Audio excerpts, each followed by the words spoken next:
নমস্কাৰ, মই আইমণি ফুকনে আজি এটা খুব সুন্দৰ ভিডিঅ' লৈ আপোনালোকৰ মাজলৈ আকৌ আহিছোঁ। আজি মই আহিছোঁ মৰিয়নিৰ নিচেই কাষতে থকা নকছাৰীলৈ। গমধৰ কোঁৱৰ ক্ষেত্ৰ উদ্যান চাবৰ বাবে অসমৰ প্ৰথম স্বাধীনতা সেনানী গমধৰ কোঁৱৰ ক্ষেত্ৰলৈ আদৰণি তোৰণ এইখনে হৈছে।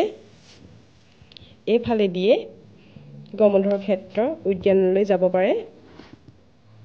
আপোনালোকৰ যদি আজি এই মোৰ ভিডিঅ'টো চাই ভাল লাগে প্লিজ তেনেহ'লে লাইক এটা কৰি দিব আৰু মোৰ চেনেলটো যিসকলে ছাবস্ক্ৰাইব কৰা নাই তেওঁলোকে ছাবস্ক্ৰাইব কৰি ল'ব।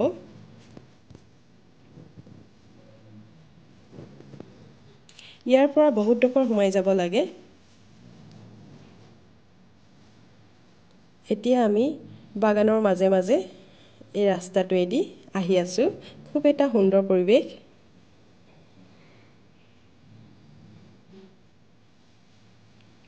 আমাৰ ৰাস্তাটো অলপ ভুল লাগি গৈছিল, সেইবাবে এই খুৰাজনকে সুধি ল'লোঁ। খুৰাই ক'লে যে আৰু বেছি দূৰ নাই, এইফালে গৈ পাবাগৈ তোমালোকে। ফাইনেলি আমি আহি পাই গ'লোহি গমধৰ ক্ষেত্ৰ উদ্যান। উদ্যানৰ ভিতৰত সোমোৱাৰ আগত বাহিৰৰ পৰিৱেশটো এবাৰ দেখাই লৈছোঁ আপোনালোকক। ইয়াত স্থানীয় লোকসকলে অকণমান চাফ চিকুণৰ কাম কৰি আছে।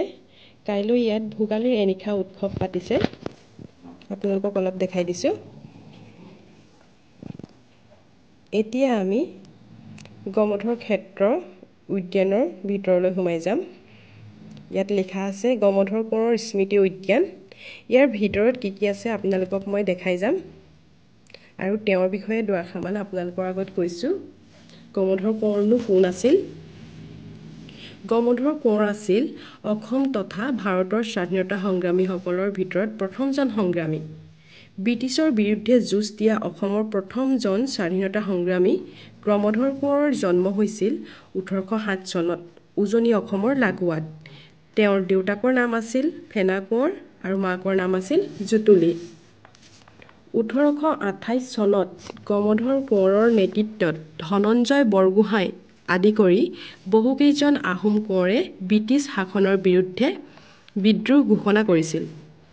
ইয়াণ্ডাবুসন্ধিৰ পিছত 1828 চনৰ আগভাগত ব্ৰিটিছ ইষ্ট ইণ্ডিয়া কোম্পানীয়ে অসমৰ শাসনভাৰ নিজৰ হাতলৈ আনিবলৈ সক্ষম হৈছিল। আৰম্ভণিতে ব্ৰিটিছ শাসনে কথা দিছিল যে মানক অসমৰ পৰা খেদি শাসনভাৰ আহোমসকলক গতাই দিব। কিন্তু এই প্ৰতিশ্ৰুতি নৰখাৰ বাবেই 1828 চনত গমধৰ কোঁৱৰৰ নেতৃত্বত ব্ৰিটিছৰ বিৰুদ্ধে এক বিদ্ৰোহে গা কৰি উঠে। বুৰঞ্জীত এই বিদ্ৰোহ হৈছে ব্ৰিটিছৰ বিৰুদ্ধে আৰম্ভণিৰ এক স্বাধীনতা সংগ্ৰাম।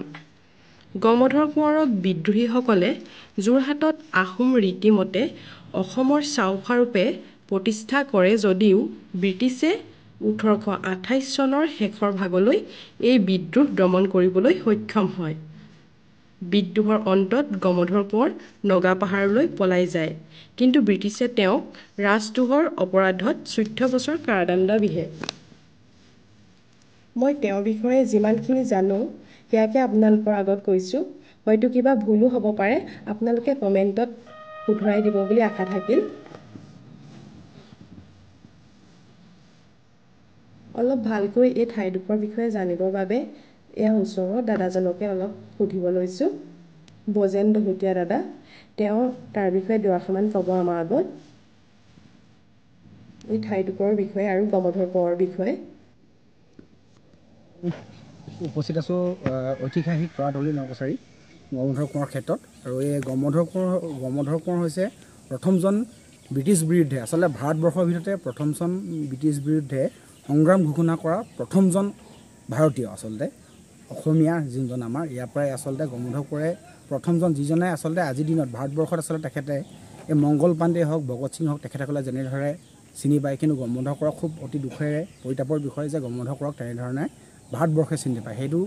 সেইবাবে আমাৰ অসমৰ বাবে আমাৰ আচলতে খুব এটা পৰিতাপৰ বিষয় অসমৰ বাবে যে আমাৰ প্ৰথম ব্ৰিটিছ সংগ্ৰামী গমধৰ কোঁৱৰক আমি আজিলৈকে ভাৰতবৰ্ষত আমি প্ৰতিষ্ঠা কৰাত কিছু ক্ষেত্ৰত আমি অকণমান আঁতৰি আছোঁ। তথাপিতো এই বিষয়ে চৰ্চা ইতিমধ্যে হৈ আছে বহু ঠাইত, বহুতে প্ৰতিষ্ঠা কৰিবলৈ এই ক্ষেত্ৰত কৈছে যে গমধৰ কোঁৱৰ আচলতে প্ৰকৃততে প্ৰথম 1827 চনতেই ইষ্ট ইণ্ডিয়া কোম্পানীৰ বিৰুদ্ধে সংগ্ৰাম ঘোষণা কৰা ঐতিহাসিক এই নকছাৰী তৰাতলী ঠাইৰ পৰাই তেখেতে ঘোষণা কৰিছিল আৰু ইয়াতে ঢাপ মাৰি ৰজাবাৰী পাতিছিল। গতিকে এই ঠাইটুকুৰা ৰজাবাৰী নামেৰে আচলতে নকছাৰীত জনা যায়।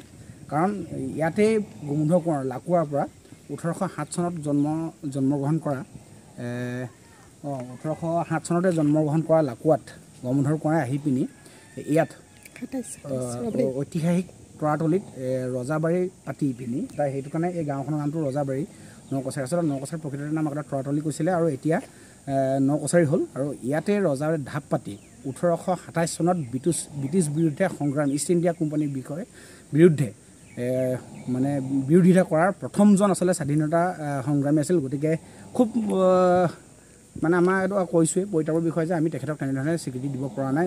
যিও হওক তথাপিতো প্ৰচেষ্টা অব্যাহত আছে। খুব সুন্দৰ ঠাই এটুকুৰা আৰু তাতে ইয়াৰ কাষতে আমাৰ ভোগালী এদিন আজি অনুষ্ঠানটো হ'ব পঞ্চম বাৰ্ষিক। আপোনালোকে দেখিছে সেয়া মঞ্চটো খুব কাষতে নিচে কাষতে আছে আৰু এয়া খুব শাৰীকৈ ধুনীয়াকৈ খুব গছ এখিনি মানে পৰিপক্ক হৈ উঠিছে। এই গছটো খুব সুন্দৰ এটা পৰিৱেশ। আপোনালোকে যদি ৰাইজে আমাৰ ইয়ালৈ নকছাৰীলৈ আহে গোমধৰ কোঁৱৰৰ ক্ষেত্ৰত এবাৰ যদি পাক মাৰি যায় নহয় খুব সুন্দৰ পাব। এয়া প্ৰতিমূৰ্তি ভাগ দেখিছে নিশ্চয় দেখুৱাব। খুব সুন্দৰ প্ৰতিমূৰ্তি ভাগ ৰখা হৈছে। কাইলৈ নিশ্চয় এটা অনুষ্ঠান আছে আৰু এই অনুষ্ঠানটো এইবাৰ পঞ্চম বাৰ্ষিক ভোগালী এদিন বিলাচী থানাৰ উদ্যোগত এই অনুষ্ঠানটো পতা হৈছে 20 জানুৱাৰী 6 মাহ। গতিকে সকলো উপস্থিতি কামনা কৰিছোঁ আৰু ভিডিঅ'টো চাই পিনি যদি আপোনালোকে গোমধৰ কোঁৱৰৰ বিষয়ে জানে ইয়ালৈ আহিলে আৰু বহলভাৱে বুজি পাব। আৰু আমাৰ গোমধৰ কোঁৱৰৰ এখন এটা লাইব্ৰেৰীও আছে নকছাৰী জাতীয় বিদ্যালয়ত। যদি ইয়াৰ বিষয়ে আৰু কিবা আপোনালোকে জানিব বিচাৰে নিশ্চয় আপোনালোকে তাত লাইব্ৰেৰীৰ পৰা জানিব পাৰিব। ধন্যবাদ দাদাই বহুত ধুনীয়াকৈ কথাখিনি কোৱাৰ বাবে দাদালৈ ধন্যবাদ থাকিল দেই। মই জনামতে অসমৰ এইভাগ গোমধৰ কোঁৱৰৰ প্ৰথম ভাগ মূৰ্তি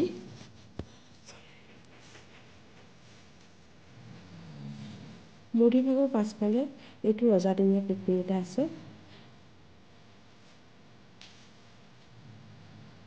আৰু ইয়াৰ চাৰিওফালটো এবাৰ দেখাই দিছোঁ আপোনালোকক।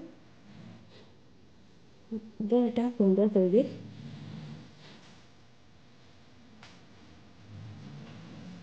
আপোনালোকে যদি আপোনালোকৰ মোৰ এই ভিডিঅ'টোৰ পৰা কিবা এটা শিকিলে তেনেহ'লে প্লিজ ভিডিঅ'টো শ্বেয়াৰ কৰি দিব।